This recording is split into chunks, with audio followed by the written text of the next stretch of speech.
दोस्तों, आज के इस वीडियो में आपका स्वागत है। इसे वीडियो शुरू करने से पहले आपसे रिक्वेस्ट है, प्लीज़ वीडियो को लाइक करें और मेरे चैनल पर अगर आप न्यू है तो प्लीज़ सब्सक्राइब करें और वीडियो को ज़्यादा से ज़्यादा शेयर करें। चलते हैं वीडियो की ओर। जैसे कि न्याय के जो विशेष प्रमुख वो थे प्लेटो।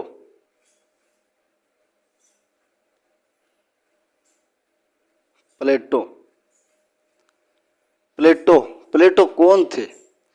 जो यूनानी दार्शनिक थे। यूनानी दार्शनिक, उनका विशेष प्रसिद्ध दार्शनिक संस्कृति का वैज्ञानिक प्लेटो था। और जो इसके शिष्य थे वो थे अरस्तु, वो भी यूनानी दार्शनिक थे। जैसे कि प्लेटो की जो परिभाषा वो सीधे तौर पर है कि किसी भी व्यक्ति को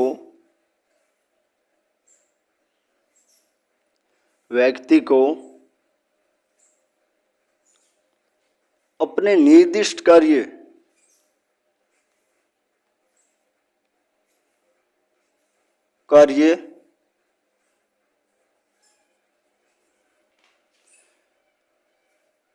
करना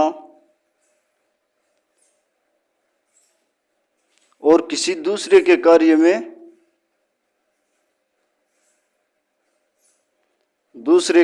में हस्तक्षेप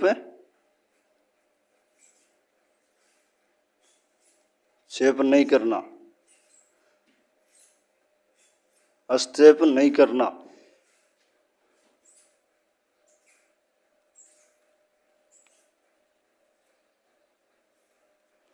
जो प्लेटो ये कहते हैं, जो यूनानी दार्शनिक है वो कहते हैं कि किसी भी व्यक्ति को अपने निर्दिष्ट कार्य, जो अपना खुद का कार्य होता है, उनके प्रति अपनी लगन होनी चाहिए। किसी भी दूसरे के व्यक्ति के बीच हस्तक्षेप नहीं करना चाहिए। जैसे कि हम अपनी भाषा में बता देते हैं कि किसी के बीच में टांग ना अड़ाना। इसका सीधे तौर पर देखिए तो अपने कार्य से ही कार्य रखना ही प्लेटो का न्याय सिद्धांत था, जो किसी दूसरे के कार्य में अपना हस्तक्षेप ना करे। और जो इनकी प्लेटो की जो प्रसिद्ध पुस्तक थी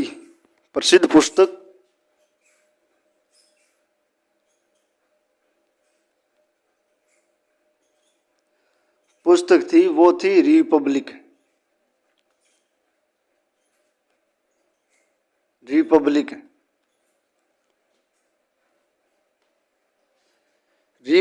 पुस्तक थी।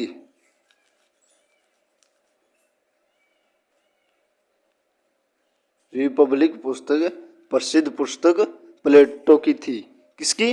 प्लेटो की जो प्रसिद्ध पुस्तक थी वो थी रिपब्लिक पुस्तक। और इन्होंने न्याय का जो स्वरूप अपनी पुस्तक सेकंड और थर्ड और फोर्थ में विशेष, इसके न्याय के प्रति विशेष अपना योगदान देते हुए परिभाषाएं दी है। और जो कि प्लेटो ने जो उसके अंदर मान के चलो, जैसे किसी भी व्यक्ति का अपना निर्दिष्ट कार्य यानी स्वयं का कार्य, जैसे कि जो व्यक्ति होता है वो बुद्धि, 3 दर्शनों में किया गया था प्लेटो ने, बुद्धि और शौर्य,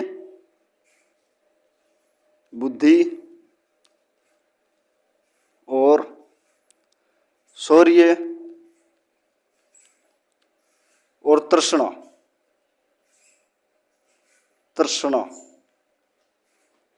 बुद्धि और शौर्य और तृष्णा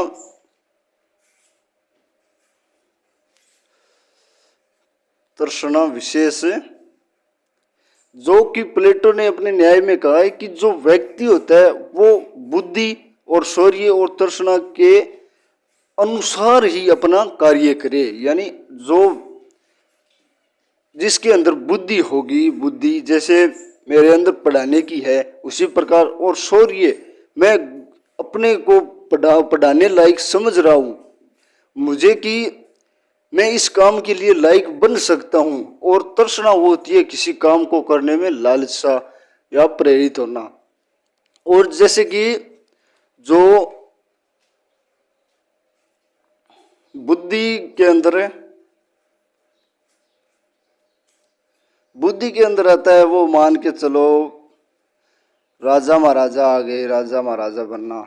और जो जैसे एक प्रधानमंत्री का ले लिया, राष्ट्रपति का भी उदाहरण ले लेते हैं हम इस पर, जिसके अंदर बुद्धि अधिक हो वो उस कार्य में सफल हो, या किसी बड़े अधिकारी पद का अधिकारी हो। उसी प्रकार यानी जो बुद्धि है वो उस व्यक्ति पर पूर्ण रूप से फल डालती है कि वो क्या करने लायक है। यानी जो मान लो कोई बड़े पद पर अधिकारी हो जिसमें बुद्धि हो, जैसे कि हम एग्जाम को पार कर लेंगे या उसे एग्जाम से भी हम अनंत जानते हो, उसे बुद्धि के तौर पर किया जाएगा। और जो कि जो दूसरा है वो है शौर्य। शौर्य के अंदर आएगा वो होगा जैसे कि सैनिक वर्ग, सैनिक वर्ग में, और जो सैनिक वर्ग एक वैसा वर्ग है जिसमें शौर्य, जो अपने बल को दूसरों के प्रति दिखा सके और जो अपने शौर्य को गाथाओं में गा सके, और जिसमें सैनिक वर्ग विशेष आता है। यानी जैसे हमारी इंडियन आर्मी है उसी तरह है सैनिक वर्ग में शौर्य वर्ग। और तीसरा है वो है तृष्णा, सॉरी यहां पर नहीं दिखेगा, 3 नंबर है तृष्णा।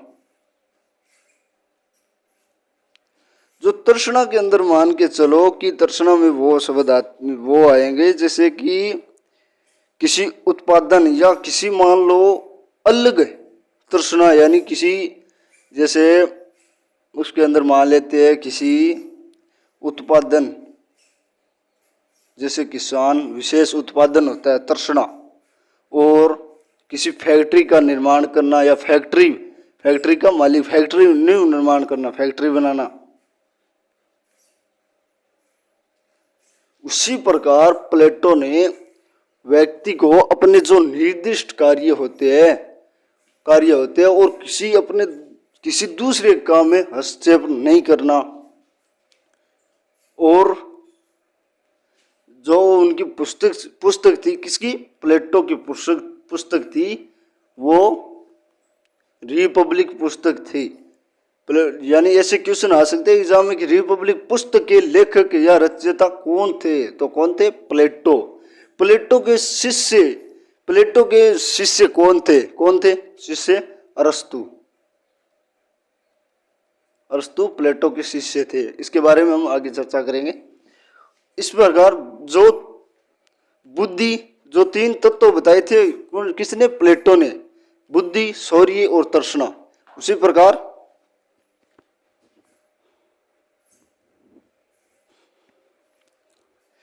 प्रकार जैसे एक तो बुद्धि होती है जिसमें अधिक तेज हो, जैसे कि अकबर बिरबल मान के चलो, उसमें बिरबल की अधिक बुद्धिशाली होने के कारण नवरत्नों में शामिल किया गया था।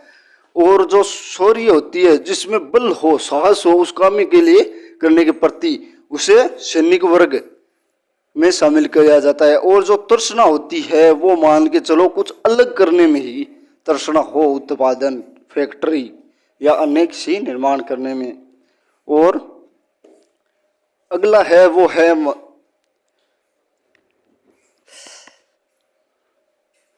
अगला हम बात करेंगे अरस्तु के बारे में।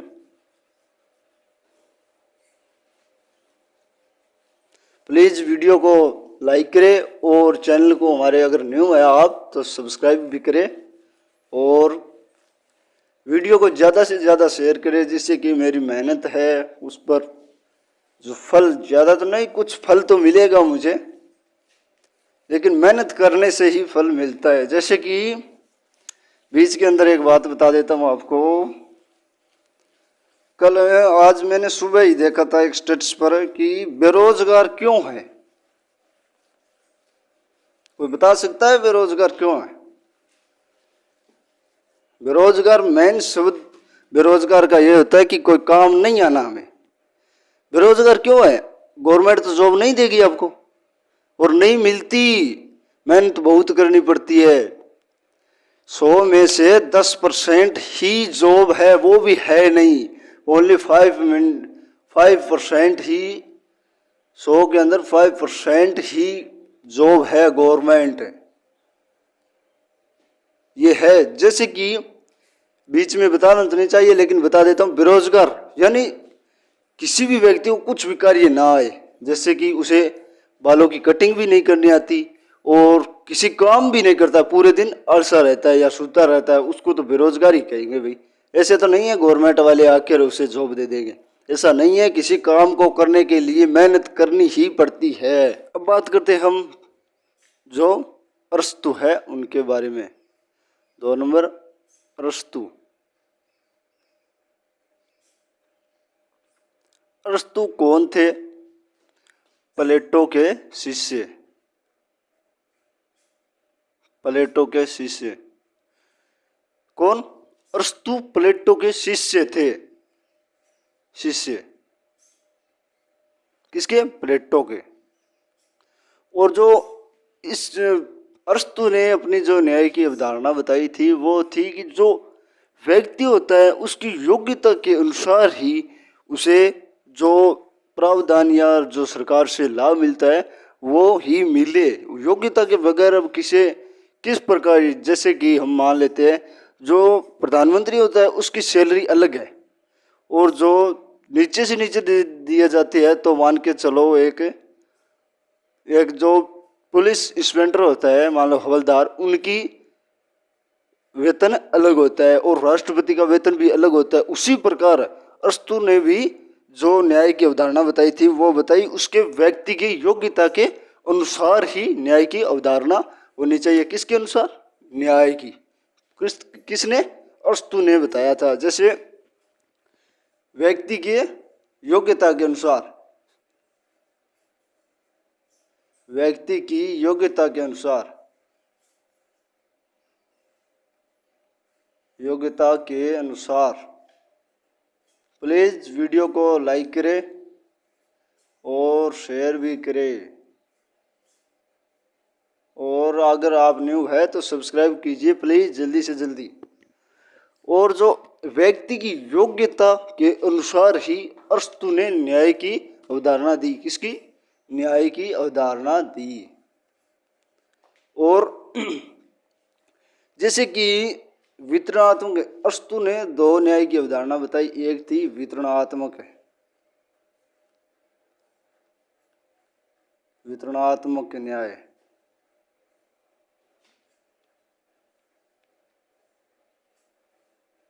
एक नंबर बताई वितरणात्मक न्याय। वितरणात्मक न्याय से तात्पर्य है कि व्यक्ति को अपने जो न्याय संबंधित, व्यक्ति को अपने न्याय संबंधित जो भी अवधारणा होती है, जैसे हमें पता है कि जो संविधान है उसमें हमारे लिए भी प्रावधान दिए गए हैं या हमारे लिए भी कुछ कानून बनाए गए हैं, उसी प्रकार व्यक्ति को यह भी ज्ञान होना चाहिए कि क्या? व्यक्ति को ज्ञान होना चाहिए कि व्यक्ति है ना, वो मान के चलो सरकार से ही भी कुछ उनके लिए प्रावधान है। जैसे कि उदाहरण के तौर पर ले लेते हैं, एक नंबर मान लो चुनाव में कोई भी भाग ले सकता है, कोई भी मतदान कर सकता है 18 साल पूर्ण होने पर, 18 साल या पूर्ण होने पर। और जो चुनाव के अंदर खड़ा भी कोई भी हो सकता है। उसी प्रकार किसके? वितरणात्मक न्याय में, उसकी अवधारणा में वितरणात्मक न्याय है, उसमें बताया गया है क्या कि उसके अंदर हमें जो चुनाव लड़े जा सके, जो हमारे अधिकार है वो वितरणात्मक न्याय के अंतर्गत आते हैं।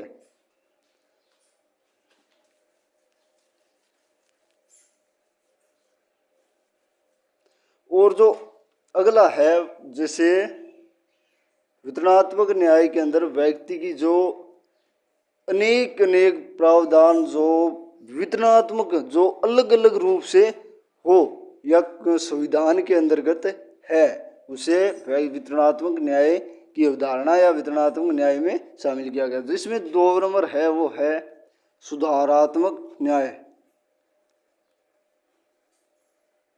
सुधारात्मक न्याय।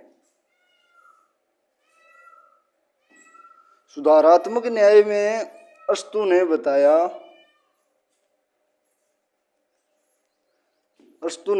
कि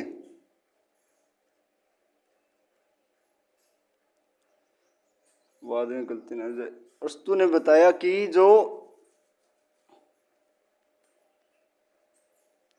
व्यक्ति है ना, जो वस्तु ने बताया कि व्यक्ति, परिभाषा ही लिख देता हूं, व्यक्ति को, यानी जो सुधारात्मक न्याय में व्यक्ति की जो हनन की रोकथाम है, व्यक्ति की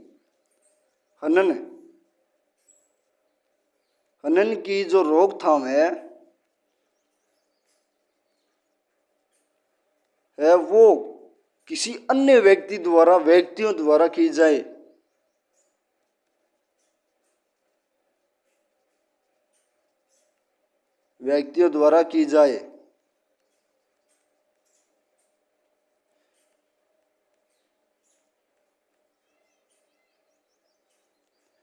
किसके लिए? जैसे कि सुधारात्मक न्याय, जैसे समाज को सुधारना, सीधे तौर पर सुधारात्मक न्याय का अर्थ निकलता है तो वो निकलता है किसी को, समाज को सुधारना।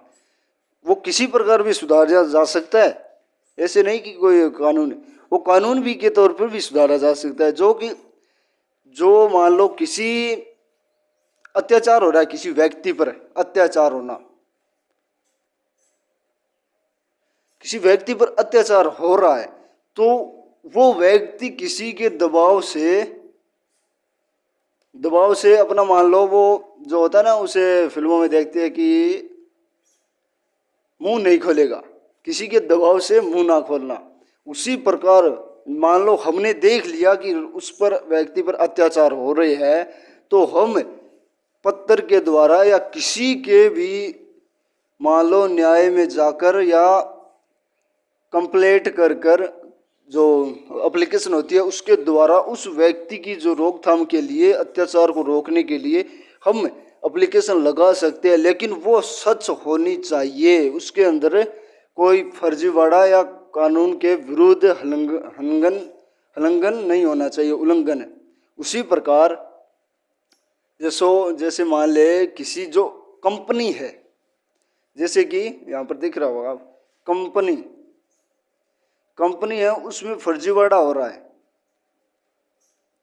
फर्जीवाड़ा या कोई दुर्घटना या दुर्व्यवहार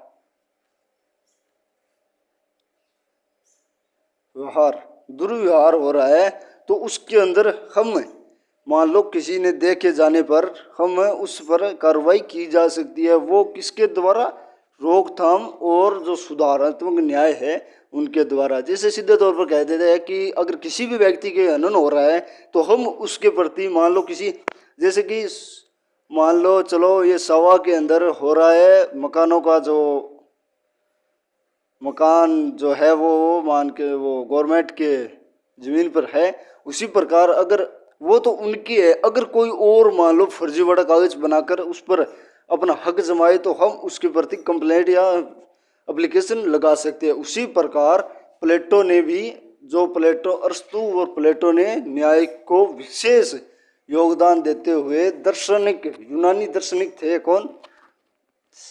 जो अरस्तु और प्लेटो यूनानी दार्शनिक थे।